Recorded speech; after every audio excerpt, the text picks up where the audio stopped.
만해, 한용운.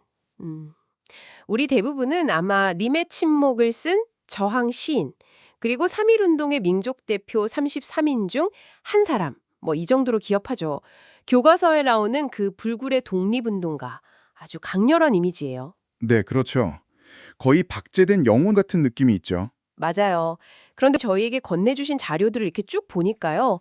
이 익숙한 영호의 모습 뒤에 가려져 있던 뭐랄까 인간 한용운의 얼굴이 드러나는 것 같더라고요. 아, 제대로 보셨네요. 우리가 잘 몰랐던 그의 가족사부터 당시로서는 정말 파격적이었던 사상, 그리고 그를 둘러싼 오래된 논쟁들까지. 와, 파고들 이야기가 정말 많았습니다. 네, 맞아요. 그래서 오늘의 목표는 그를 둘러싼 신화와 사실을 아주 조심스럽게 분리해보는 거예요. 아, 신화와 사실이요? 네.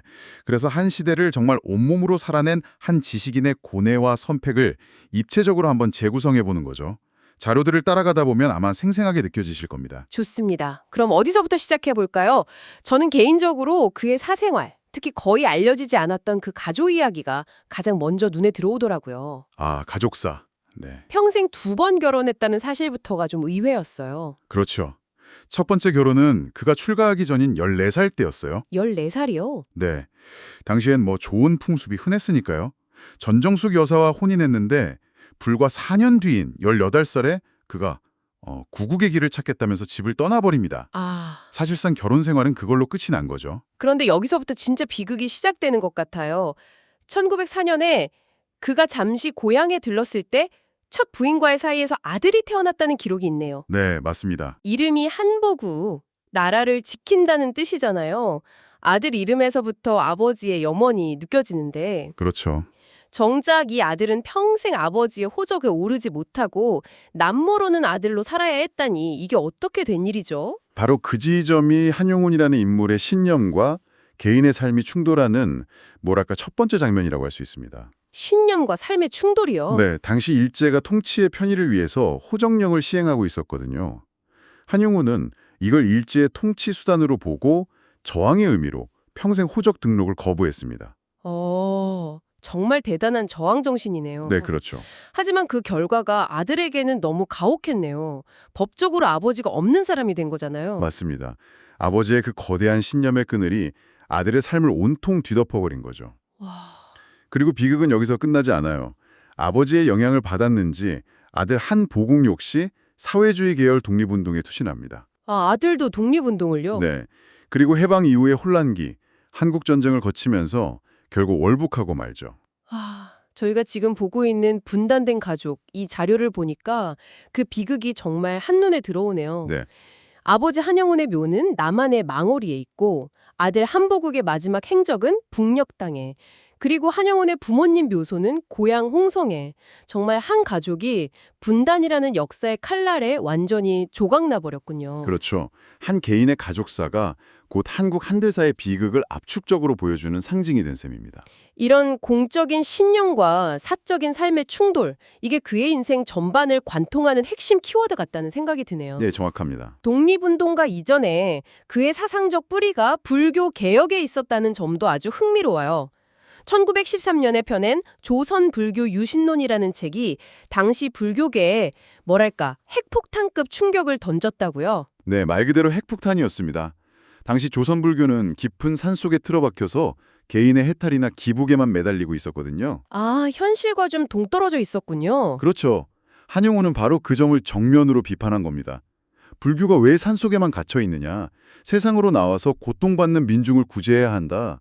이게 바로 그의 불교 구세주의 핵심이었죠. 그러니까 그에게 중생 구제는 곧 식민지 조선의 민족 해방, 거의 같은 말이었군요. 바로 그겁니다. 죽은 뒤의 극락이 아니라 지금 발딛고선 이 땅의 고통을 해결하는 게 종교의 역할이라고 본 거죠. 산중불교를 거리의 불교로. 네, 기복불교를 현실참여적인 실천불교로 바꾸려 한 거죠. 그런데 이 책에서 가장 논쟁적이었던 주장은 따로 있었어요. 아, 저도 그 부분을 보고 깜짝 놀랐습니다. 바로 승려의 결혼 허용론. 네, 대처를 허용해야 한다는 주장이었죠. 이건 정말 시대를 엄청나게 앞서간 생각 아닌가요? 엄청난 파격이었죠. 그는 인간의 자연스러운 욕망을 무조건 억압하는 건 위선을 낳을 뿐이라고 봤어요. 오, 굉장히 현실적인데요? 네. 심지어 승려들이 결혼도 안 하고 산속에만 있으니 사회적 생산성도 떨어지고 국가의 인구 증가에도 도움이 안 된다는 주장까지 펼쳤습니다. 와, 이건 불교 전통은 물론이고 당시 유교적 관습에도 정면으로 도전하는 거네요? 그렇죠. 얼마나 급진적이었으면 나중에 그의 딸조차 회고해서 어린 마음에도 아버지가 주장하신 승려 결혼은 좀 아닌 것 같았다고 말할 정도였으니까요. 아, 재밌네요. 딸이 보기에도요. 네. 그런데 한용운의 진짜 대단한 점은 이걸 그냥 주장으로만 그치지 않았다는 거예요. 아, 실천을 했다. 네. 53살이 되던 1931년에 유숙권 여사와 재혼하고 딸 한영숙을 낳았습니다. 자신의 사상을 자기 삶으로 직접 증명해 보인 거죠. 와, 말이 아니라 삶으로 보여준다. 이건 정말 아무나 할 수 있는 일이 아닌데요. 물론입니다. 파계승이라는 비난부터 온갖 공교를 다 받았죠. 하지만 그는 끝까지 신념을 굽히지 않았습니다. 그렇네요. 이런 개혁 정신이 종교를 넘어서 독립운동으로 이어지는 건 어쩌면 당연한 수순이었을지도 모르겠어요. 네, 저도 그렇게 봅니다. 그런 개혁 정신이 1919년 3.1운동 때 제대로 발휘된 것 아닐까요? 민족 대표 33인으로 참여하면서 독립선언서 마지막에 붙은 3가지 행동 강령, 공약 3장을 직접 썼다는 이야기가 오랫동안 정설처럼 받아들여졌잖아요. 네, 그 유명한 공약 3장 말이죠. 첫째, 오직 자유로운 정신을 발휘할 것이요 배타적 감정으로 치닫지 말라. 네, 그리고 마지막 한 사람까지, 마지막 한순간까지 민족의 정당한 의사를 발표하라. 그렇죠. 모든 행동은 질서를 존중하여 어디까지나 공명정대하게 가라. 비폭력 평화 시위의 원칙을 천명한 정말 중요한 내용입니다. 그런데 이 공약 3장의 저자가 한용운이 아닐 수도 있다는 논쟁이 지금 아주 치열하게 벌어지고 있다는 게 흥미로웠어요. 네, 이 논쟁이 아주 재미있습니다. 먼저 박노자 교수 등이 주장하는 한용운 저자설이 있어요. 한용운 저자설. 네, 이쪽은 직접적인 물증보다는 사상적 맥락에 집중합니다. 공약 3장에 담긴 자유, 비폭력, 세계주의 같은 가치들이 한용운이 평생 주장해온 불교적 자유주의 철학과 너무나 정확하게 일치한다는 거죠. 아, 이건 한용운이 아니며 쓸 수 없는 글이다. 이런 주장이군요. 맞습니다. 사상의 지문 같은 걸로 보는 거죠. 흥미롭네요. 그럼 반대편 주장은 어떤 근거를 들고 있나요? 박찬승 교수 등이 주장하는 최남선 저자설인데요. 네. 이쪽은 철저하게 역사적 사료에 기반합니다. 사료요? 네, 민족 대표들이 체포된 후에 받은 경찰 신문 기록이나 재판 기록을 샅샅이 뒤져봐도 한용운이 공약 3장 작성에 관여했다는 증언이나 흔적이 전혀 나오지 않는다는 겁니다. 아, 기록이 없다. 네, 오히려 문체만 보면 독립선언서 본문을 쓴 최남선의 것과 더 가깝다는 분석도 있고요.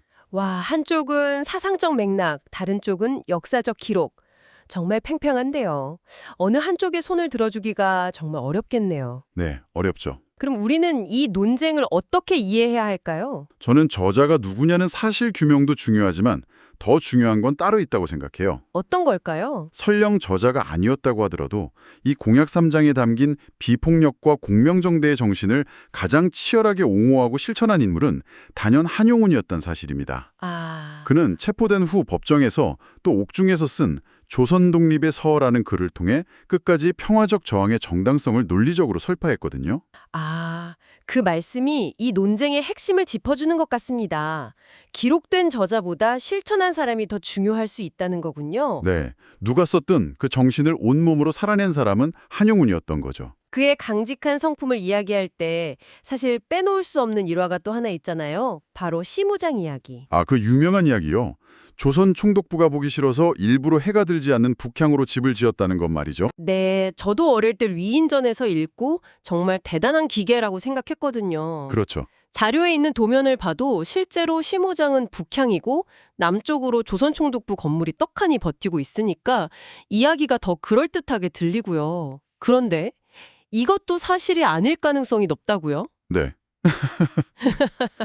잠깐만요. 그럼 총독부 보기 싫어서 집을 북향으로 지었다는 그 유명한 이야기가 사실이 아니라는 건가요? 저는 초등학생 때부터 그렇게 알고 있었는데. 아마 많은 분들이 그렇게 알고 계실 거예요. 그만큼 널리 퍼진 이야기니까요. 네네. 하지만 결론부터 말씀드리면 사실이 아닐 가능성이 매우 높습니다. 가장 결정적인 증거는 그의 딸 한영숙 여사의 증언이에요. 아, 따님이 직접이요? 네, 아버지가 총독부가 꼴 보기 싫어서 북향으로 집을 지은 것은 아니다라고 아주 명확하게 밝히셨거든요. 아니 그럼 도대체 왜 한겨울에 춥고 해가 안 드는 북향으로 집을 지은 걸까요? 실제 이유는 신화보다 훨씬 현실적이었습니다. 바로 지형과 경제적 사정 때문이었죠. 지형과 경제적 사정이요? 네, 시무장이 있는 성북동 비탈은 경사가 아주 심한 곳이에요. 그런 곳에 남양집을 지으려면 땅을 평평하게 다지고 거대한 축대를 쌓는 공사가 필요한데? 아, 돈이 많이 들겠네요. 그렇죠. 당시 지인들의 도움으로 겨우 땅을 마련해 집을 짓던 한영혼에게는 그럴 만한 돈이 없었던 겁니다. 아, 그러니까 비싼 축대 공사를 할 돈이 없어서 그냥 경사진 땅 모양 그대로 집을 짓다 보니 자연스럽게 북향이 되었다는 거군요. 맞습니다. 자연지형에 순응한 결과가 북형집이었던 거죠.